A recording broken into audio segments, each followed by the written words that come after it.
arkadaşlar bugün yumurta çekiştirdik. Bəli dostlar, biz yumurta döyüşme işini biraz geciktirmişik. Ona göre yumurtalarımız kalmıştı orada. Ha, yumurtalarımız kalmıştı şeyde, Xonçada. Dedik ki artık da döyüşək, yumurtaları da yığışdıraq artık. Üçü bayram sona çatır. Ona göre indi kızım sen mənə vur. Bak bir defa vururlar kızım, ikinci defa yok. Ha, mənimki çartladı. De.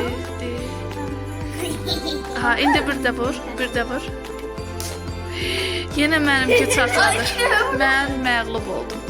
İndi Biraz yavaş. İndi siz.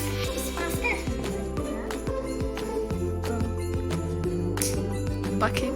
Gösterin, Belki gösterin. olmadı.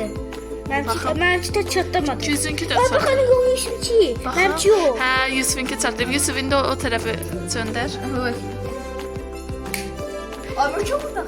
Oo, Yusuf'unki yavaş biraz vur kızım. Çiğ yumurta da dökülecek yere.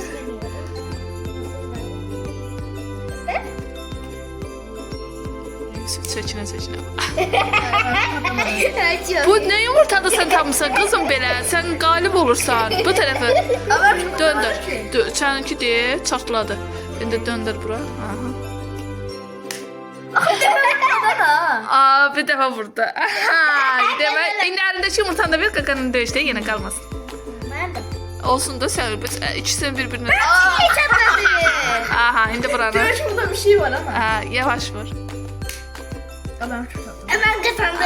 Galip. Nasıl bırakıyor? Olsa da yine de galip Zeynep'tir. Zeynep görün neçə dəfədən qazandı. Galip Zeynep'tir. Galip Zeynep'tir. Hala. Galip Zeynep'tir. Zeynep, Galip, Zeynep, Galip. Ama biraz Olsun da amma mən də məğlub elədim. Yumurta ver. Şeydə. Yiyeceğim abla. Yok artıq. Çiğ diye kızım çiğ.